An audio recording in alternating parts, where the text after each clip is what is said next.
Saya tuh suka rumah-rumah model Jepang kayak gini. Tuh, enak banget suasana daerah rumah di sini tuh. Semoga di Indonesia bisa punya rumah kayak gini juga ya. Amin.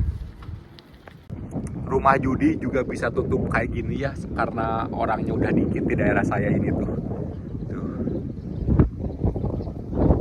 Halo, kalau dengar kata Jepang pasti identiknya dengan Tokyo, dengan kota-kota besar, dengan gedung-gedung tingginya.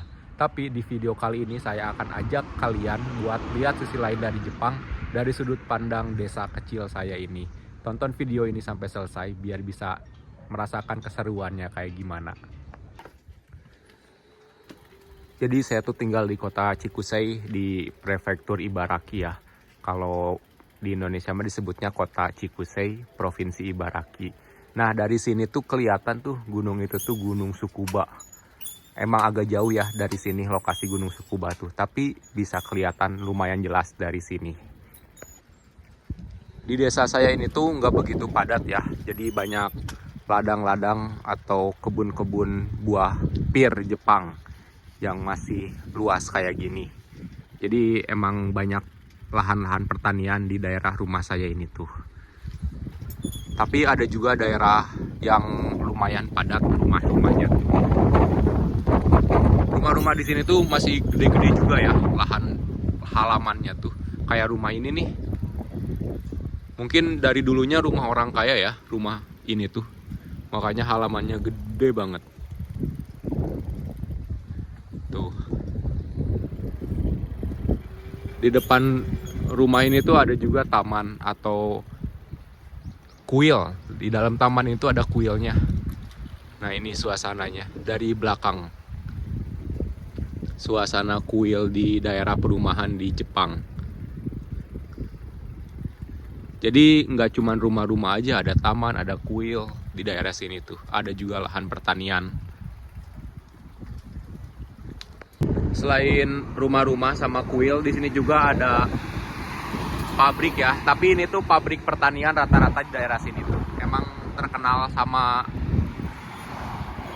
lahan-lahan pertanian. Jadi di sini juga ada pabrik buat pengolahan pertaniannya. Kayak pabrik ini nih, itu pabrik kimchi atau makanan yang Korea gitu loh. Nah, ini kan emang kimchi itu terbuatnya bahan utamanya dari sawi ya. Jadi pabrik ini juga dia punya ladang sawinya. Penampilan pabrik kimchi di daerah rumah saya di desa di Jepang ini tuh. Nah, kalau masuk ke daerah sini udah lumayan banyak rumah-rumahnya. Nah, ginilah kalau rumah-rumah di Jepang tuh. Apalagi di desa ya. Emang rata-rata gede gitu rumah-rumahnya tuh. Halamannya luas, bangunannya gede gitu. Beda ya sama di kota. Kalau di kota kan apalagi di Tokyo daerah-daerahnya udah rame. Jadi lahan-lahannya juga terbatas. Harga rumahnya pun mahal. Beda lah sama di sini. Nih. Rumah-rumahnya di sini tuh kayak gini di Jepang tuh. Halamannya luas. Bangunannya juga gede. Wah, ini udah ladang buah pir tapi udah compang-camping gini ininya. Mungkin udah nggak kepake ya ladang pir ini tuh. Nah, kita jalan ke sini tuh makin banyak rumah-rumah. Nah, itu penjual Yakult di Jepang. Nah, rumah-rumah ini tuh kelihatannya udah modern ya. Jadi mungkin dibangun 10-20 tahun yang lalu atau 30 tahun yang lalu. Jadi emang masih banyak penghuninya kalau daerah sini tuh. Kalau di video sebelumnya ada rumah saya tentang Akiya atau rumah yang terbengkalai di Jepang. Nah, ini tuh beda daerah ya kalau di sini tuh. Jadi kalau di daerah sini penghuninya masih banyak. Nah, selain di rumah-rumah juga di sampingnya tuh masih banyak ladang-ladang kayak gini. Kayak itu tuh ladang lobak sama sawi. Nah, kalau ini toko bento atau toko bekal makanan di Jepang. Jadi toko ini tuh khusus buat take away. Jadi nggak bisa makan di tempat. Jadi kalau misalkan kita pengen makan, yang misalkan kita lagi kerja nih terus istirahat. Nah kita tuh males kemana-mana, kita bisa telepon ke toko ini nanti dianterin kalau makanan kita tuh. Nah kalau ini yang Okura 77 ini tuh dia tuh gedung Pachinko. Nah jadi Pachinko itu adalah rumah judi di Jepang ya, yang kayak buat main slot atau enggak yang buat taruhan mesin-mesin taruhan kayak gitu. Karena di Jepang tuh Pachinko atau judi itu halal, bukan halal, legal. Bukan halal ya, legal. Makanya rumah-rumah judi kayak gini tuh emang udah biasa aja di sini tuh. Nah tapi karena di daerah sini orangnya udah sedikit, mungkin udah nggak banyak yang datang ke sini juga. Akhirnya bangkrut nih Okura 77 ini tuh. Jadi emang udah nggak ada yang datang, peminatnya udah dikit, orangnya udah dikit, jadi bangkrut aja kayak tutup permanen. Rumah judi juga bisa tutup kayak gini ya karena orangnya udah dikit di daerah saya ini tuh. Walaupun ini di desa dan orangnya nggak begitu banyak, tapi kalau kita harus mau nyebrang kita harus tetap ikut aturan ya. Nah itu kan tanda merah nih buat pejalan kaki atau yang naik sepeda. Jadi kita nggak boleh asal nyebrang. Jadi kalau mau nyebrang kita pencet tombol ini, Omachi Kudasai. Jadi artinya tuh tolong tunggu ya. Jadi kita tuh disuruh nunggu. Kalau udah mencet tombol itu nanti yang tanda merah itu berubah jadi hijau. Nah kalau udah jadi hijau baru kita boleh jalan. Nggak boleh melanggar. Soalnya bahaya walaupun ini sepi. Tuh udah hijau kan, sekarang kita jalan.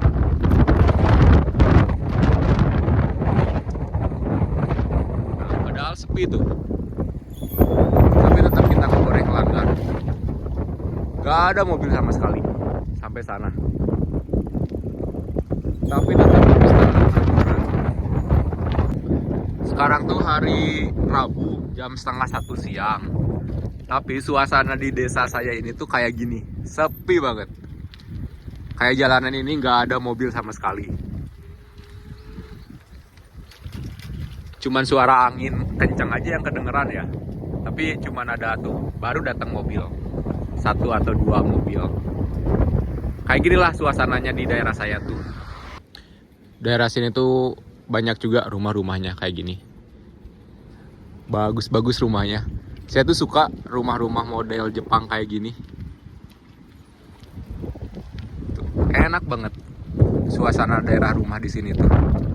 Semoga di Indonesia bisa punya rumah kayak gini juga ya. Amin. Itu pabrik pertanian juga, pengolahan pertanian. Cukup terkenal di daerah sini pabrik ini tuh. Saya rasa paling gede deh pabrik pertanian yang ini tuh. Namanya Agrisop. Kalau perusahaan saya namanya Rainbow Future. Dia nggak segede ini perusahaannya. Kalau ini tuh wah gede nih. Nah itu tuh berasnya banyak juga. Jadi kalau di perusahaan ini tuh segala macam pertanian ada ya. Beda sama di perusahaan saya. Nah kayak ini beras, yang ini buat sayur-sayuran. Jadi di perusahaan ini juga mereka punya toko. Nah, tokonya tuh ini.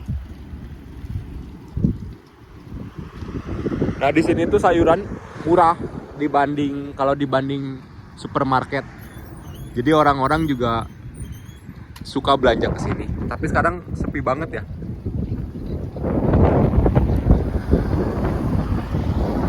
Nah, ini hal menarik juga nih. Ini tuh buat penggilingan beras, jadi buat ngebersihin beras dari gabah bisa jadi beras yang bersih tuh di mesin ini. Dia sistem bayarnya tuh pakai koin ya, jadi tinggal masukin koin. Nantilah kalau ada kesempatan saya bikin konten tentang penggilingan beras mesin ini. Nah ini perusahaan yang tadi nih lagi istirahat, mungkin jadi ditutup kayak gini. Kondisinya kayak gini, masih sepi, cuman angin yang gede doang. Kalau ini kantor desa di desa saya. Nah, jadi kalau kita mau urus-urus surat-surat kayak KTP, surat-surat pajak, surat izin tinggal, bisa di gedung ini. Jadi warganya dikit, tapi gedung desanya tuh segede kayak gini nih. Jadi gedung ini juga sama tempat ini tuh kalau misalkan ada festival biasanya di daerah sini ya, di gedung sama di tempat ini. Jadi orang-orang pada ngumpul di gedung ini, di daerah sini. Tuh, warga dikit tapi gedung desanya segede gini. Emang bener-bener ya desa di Jepang tuh luas banget ininya tuh. Itu tuh 7-Eleven atau Indomaretnya Jepang. Di desa saya masih bisa dibilang sepi ya, pelanggannya cuma segini. Dan tetap aja nggak ada tukang parkir. Beda sama di Indonesia ya. Kalau minimarket di Indonesia tuh pasti ada tukang parkirnya ya. Tapi belum pasti juga sih ada. Mungkin ada yang nggak ada tukang parkirnya ya. Di Indonesia juga. Coba tulis di kolom komentar di Indomaret di daerah kalian apa ada tukang parkirnya atau enggak ya. Kalau di Jepang di saya itu udah nggak ada. Sekarang kita lewat ke daerah perumahan lagi. Kalau daerah sini tuh lebih padat dari yang sebelum-sebelumnya. Rumah-rumahnya juga cukup dempetan, tapi tetap ada halaman ya tiap rumahnya tuh. Nggak sepadat kalau di kota-kota besar. Nah, kayak gini nih kepadatan. Menurut saya tuh kalau di desa saya ini, segini nih yang paling padat, yang banyak rumah-rumah. Biasanya rumah tuh jaraknya jauh-jauh kalau di daerah saya tuh, tapi di daerah sini bisa dibilang paling padat. Tapi kalian sadar nggak kalau di sini tuh rumah-rumahnya nggak ada pagar atau gerbang ya. Jadi mereka tuh udah aja dari halaman ke rumah terus ke jalan tuh kebuka kayak gini aja nih. Nggak ada yang pagar tinggi banget terus di gerbangnya digembok terus apa, enggak deh ya. Nah kayak gini lah di daerah sini tuh. Tuh ini rumah bagus juga cuman gini doang, nggak ada pagar atau gerbang yang ngalangin keluar masuk penghuninya.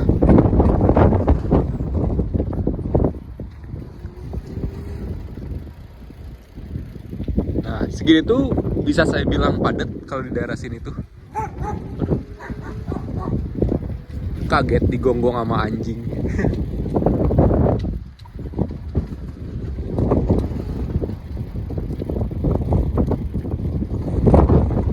Nah inilah suasana di perumahan yang bisa dibilang cukup padat di daerah desa saya.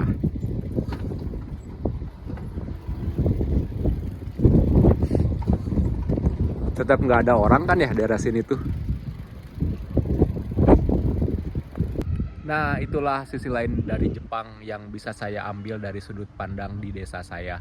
Gimana setelah lihat video ini, apa kalian berubah pandangan tentang Jepang atau gimana nih? Bisa tulis di kolom komentar ya. Kalau kalian suka video saya ini bisa like, comment, dan subscribe. Akhirnya dadah.